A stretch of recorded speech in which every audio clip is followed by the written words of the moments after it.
அனைவருக்கும் அன்பு வணக்கம். நான் உங்கள் குமார். மீண்டும் ஒரு முறை அனைவருக்கும் தீபாவளி நல்வாழ்த்துக்களை சொல்லிக்கொண்டு, இன்றைக்கி நாம் எந்த ஒரு மேனிஃபெஸ்டிங் மெத்தடை பற்றியும் பேச போகிறது இல்லைங்க. அதற்கு பதிலாக இதுவரைக்கும் எத்தனையோ மேனிஃபெஸ்டிங் செஞ்சோம், நமக்கு எதுவுமே நடக்கலை, ஏன் நமக்கு மட்டும் நடக்க மாட்டேங்குது அப்படின்னு நினச்சிக்கிட்டு இருக்கிறவங்களுக்கு ஒரு நல்ல தீர்வாகவும் ஒரு நல்ல மோட்டிவாகவும் இருக்கக்கூடிய வீடியோவை இந்த தீபத் திரு நல்நாளில் உங்களுக்காக நான் வெளியிடுகிறேன். இதை பார்க்குறதுக்கு முன்னாடி நம்ம சேனலை சப்ஸ்கிரைப் பண்ணாதவங்க சப்ஸ்கிரைப் பண்ணிடுங்க. பக்கத்தில் இருக்கிற பெல் பட்டனை மறக்காமல் ப்ரெஸ் பண்ணிடுங்க. அப்போ தான் நான் போடுற பயனுள்ள தகவல்கள் உங்கள் நோட்டிஃபிகேஷனில் உடனுக்குடன் வரும். வாங்க பதிவுக்குள்ளே போகலாம். ஒருவர் தொடர்ந்து இந்த பழக்கத்தை வாழ்க்கையில் செய்துட்டு வந்தால் நம் வாழ்க்கையில் மாறும் அந்த 10 விதமான பாசிட்டிவ் சேஞ்சஸ் எது என்பதை பற்றி தான் நாம் இந்த வீடியோவில் பார்க்க போகிறோம். முதல்ல நமக்கு ஹீலிங்கிறது மிக மிக தேவை. ஏன் ஹீல் பண்ணணும் அப்படின்னு கேட்டிங்கன்னா, இன்றைக்கி நம்ம வாழ்க்கையில் ஏன் நாம் தொடர்ந்து பிரச்சனைகளை சந்திச்சுக்கிட்டு இருக்கோம்னு பார்த்திங்கன்னா, நம்ம சின்ன வயசில் நடந்த பிரச்சனைகளும் அனுபவங்களும் எல்லாமே நம்ம கவனத்தில் இருக்கும். அது என்னவாகும் அப்படின்னு கேட்டிங்கன்னா, அது நம்ம ஆள் மனதில் அப்படியே போய் பதிய ஆரம்பிச்சிடும். இதுதான் நம்ம வாழ்க்கையில் அந்த தொடர் பிரச்சனைகளுக்கும் காரணம். இதை நாம் சரியான வழியில் ஹீல் பண்ணாத வரைக்கும் இந்த பிரச்சனைகள் நம்ம தொடர்ந்துக்கிட்டே தான் இருக்கும். இதுதான் நம்ம உள்ளேயும் வெளியேயும் சில எதிர்மறையான எண்ணங்களை வகுத்து கொண்டே இருக்கும். இந்த பிரச்சனைகளும் இந்த பழைய பதிவுகளும் நம் மனதை விட்டு நீங்காத வரைக்கும் நம் வாழ்க்கையில் பிரச்சனைகளும் காயங்களும் தொடர்ந்து கொண்டே இருக்கும். நம்மளால் நினைத்த கனவு வாழ்க்கையை நிச்சயமாக வாழவும் முடியாது. என்ன மேனிஃபெஸ்டிங் செஞ்சாலும் அது நமக்கு பலிதமாகாமல் போவதற்கு காரணம் இதுதான். இப்போ நான் சொல்ல போகிற இந்த முறைகளை சரியாக கடைபிடித்தால் போதும், நம் வாழ்க்கையில் நிச்சயம் மாற்றங்கள் ஏற்படும். அந்த விஷயம் என்ன அப்படின்னா, ஹோப்போனோபோனோ டெக்னிக்கில் இருக்கிற அந்த ஒரு 4 மந்திர வார்த்தைகள். I am sorry, please forgive me, thank you, I love you. இந்த வார்த்தையை உங்கள் வாழ்நாளில், அதாவது சரியாக ஒரு 30 நாட்கள் நீங்கள் இதை உச்சரித்தாலே போதும், உங்கள் வாழ்க்கையில் மாற்றம் நிகழும் நிச்சயமாக.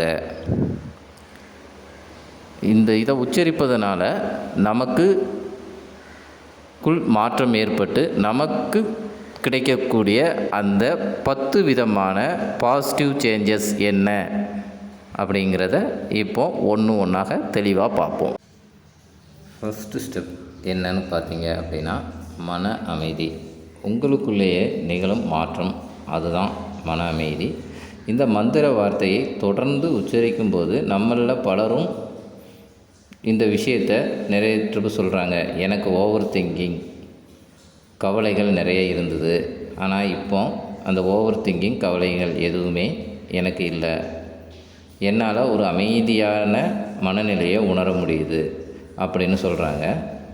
இதை தொடர்ந்து நம்ம உச்சரிச்சுக்கிட்டு இருக்கும்போது நம்ம மனசில் இருக்கிற பயங்கள் பதட்டங்கள் எல்லாம் விலகி ஒரு அமைதியான மனநிலையை உருவாக்கி தரும். 2வது, உங்கள் லைஃப்பில் நடக்கிற அத்தனை பிரச்சனைகளும் நீங்கள் பொறுப்பெடுத்துக்க தொடங்கிடுவீங்க. அதாவது பொறுப்பெடுக்க தொடங்கிடுவீங்கன்னு தான் சொல்கிறேனே தவிர பழிப்போட ஆரம்பிச்சிருவீங்க அப்படின்னு சொல்லலை. அதாவது பொறுப்பெடுக்க தொடங்கின அடுத்த நிமிஷமே உங்களை நீங்களே ஒரு மிகப்பெரிய பவர்ஃபுல்லாக ஆளாக நினைக்க ஆரம்பிச்சிருவீங்க. என்னுடைய வாழ்க்கையில் நடக்கிற எல்லா முடிவுகளையும் நான் தான் எடுக்கிறேன், அதில் வர்ற அனைத்து மாற்றங்களுக்கும் நான் தான் பொறுப்பு அப்படிங்கிற மனநிலைக்கு வந்துடுவீங்க.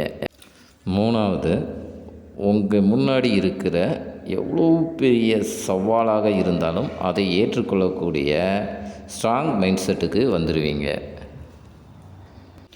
உங்களுக்குள்ள எந்தவித பயமோ பதட்டமோ இருக்காது.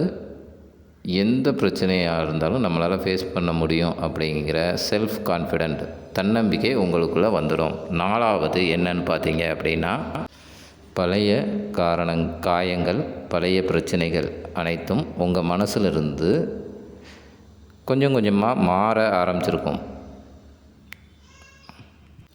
எந்தெந்த விஷயங்களுக்கெல்லாம் நீங்கள் பயந்துக்கிட்டு இருந்தீங்களோ அத்தனை பிரச்சனைகளையும் மறந்து தைரியமாக செயல்பட ஆரம்பிச்சிருவீங்க. 5வது மாற்றம் என்னன்னா, எளிதாக நமக்கு துரோகம் செய்தவர்களையும் நம்மளை காயப்படுத்தியவர்களையும் மன்னிக்க மனப்பக்குவம் வந்துவிடும். அதாவது நிறைய பேர் நமக்கு பிரச்சனை கொடுத்து அந்த பிரச்சனையிலிருந்து மீள முடியாமல் நொந்து நூலாய் வரும். அப்படிப்பட்ட பிரச்சனைகளை தொடர்ந்து 30 நாட்கள் இந்த மந்திர வார்த்தையை சொல்லி வரும்போது அந்த பிரச்சனைகளை நம்மை ஏற்றுக்கொண்டு அதை மறந்து அவர்களை மன்னிக்கும் மனநிலை வந்துவிடும். 6வது மாற்றம் என்ன அப்படிங்கிறத பார்ப்போம். மற்றவர்கள் உங்களை பார்க்கிற விதமும் பேசுகிற விதமும் வேறு மாதிரி இருக்கும். அதாவது உங்களுக்குள்ள ஒரு பாசிட்டிவ் எனர்ஜி வர தொடங்கின பிறகு உங்களை சுற்றி இருப்பவர்களும் உங்களை மாதிரியே பாசிட்டிவ் எனர்ஜி உள்ளவர்களாக உங்களிடம் சேர தொடங்குவார்கள். உங்கள் வாழ்க்கை பிரகாசமாக அமையும். 7வது மாற்றம் என்ன அப்படிங்கிறத, நீங்கள் இப்போ ஒரு பாசிட்டிவ் மனிதராக மாறியிருப்பீங்க. உங்களை சுற்றி இருக்கிறவங்க நெகட்டிவாக இருந்தாலும் சரி, சுற்றி இருக்கிற விஷயங்கள் நெகட்டிவாக இருந்தாலும் சரி, நீங்கள் அதை பொருட்படுத்தாமல் அதை தட்டி கழித்து பாசிட்டிவாக இருக்க கற்றுக்கிடுவீங்க. அடுத்த மாற்றம் என்ன அப்படின்னு பார்த்தீங்கன்னா, உங்களது வாழ்க்கை பாதை எந்த ஒரு தங்கு தடையும் இல்லாமல் மாற ஆரம்பிச்சிருக்கும். அதாவது இதுக்கு முன்னக்கூட்டி நீங்கள் சின்ன சின்ன பிரச்சனைகள் கூட ஏகப்பட்ட தடைகளையும் பிரச்சனைகளையும் சந்திச்சிருப்பீங்க. இப்போ அதெல்லாம் இல்லாமல் நீங்கள் எந்த ஒரு பிரச்சனைக்கு போனாலும் எந்த ஒரு தடை இல்லாமல் முன்னேற ஆரம்பிச்சிருப்பீங்க. அதே போல் எந்த ஒரு மேனிஃபெஸ்டிங் செஞ்சாலும் அதை அட்ராக்ட் பண்ணுற மனநிலைக்கு நீங்கள் வந்திருப்பீங்க. அடுத்த பாயிண்ட் என்ன அப்படின்னு பார்த்தீங்கன்னா, உங்களுக்குள்ளேயே நீங்கள் ஒரு நெருக்கத்தை உணர ஆரம்பிச்சிருப்பீங்க. அதாவது உங்களுக்கு விட்டு நீங்கள் விலகி இருந்த காலம் போய் இப்போ உங்களுக்குள்ளே ஒரு நெருக்கமான நிலை ஏற்பட்டிருக்கும். உங்களை நீங்களே நேசிக்க ஆரம்பிச்சிருப்பீங்க. உங்களை நீங்களே அன்பாக பார்க்க ஆரம்பிச்சிருப்பீங்க, பெருமையாக பார்க்க ஆரம்பிச்சிருப்பீங்க. இது தாங்க இந்த மாற்றம். உங்களை பற்றியே நீங்கள் உற்று கவனிக்க ஆரம்பிச்சிருப்பீங்க. இப்போ உங்களை பற்றின சில விஷயங்கள் உங்களுக்கே தெரிய ஆரம்பிச்சிருக்கும். இது தாங்க ஓலோ போலோ போனோவோட ஒரு மிக சிறந்த சக்தி வாய்ந்த 4 வார்த்தை கொண்ட மந்திரம். இதை நீங்கள் ரிப்பீட்டடாக சொல்லிட்டு வரும்போது உங்கள் வாழ்க்கையில், அதாவது ஒரு 30 நாட்கள் நீங்கள் இதை ரிப்பீட்டடாக சொல்லிட்டு வரும்போது உங்களுக்கே உங்கள் மீதான மாற்றங்களை நீங்கள் உணர ஆரம்பிப்பீங்க. இதை கண்டினியூ பண்ணி பாருங்கள். உங்கள் மாற்றத்தை எங்களது கமெண்ட் பாக்ஸில் பதிவிடுங்க. அவ்வளோதாங்க இந்த பதிவு. பிடிச்சிருந்தால் லைக் பண்ணுங்கள், ஷேர் பண்ணுங்கள். மீண்டும் ஒரு நல்ல தகவலுடன் உங்களை சந்திக்கிறேன். நன்றி, வணக்கம்.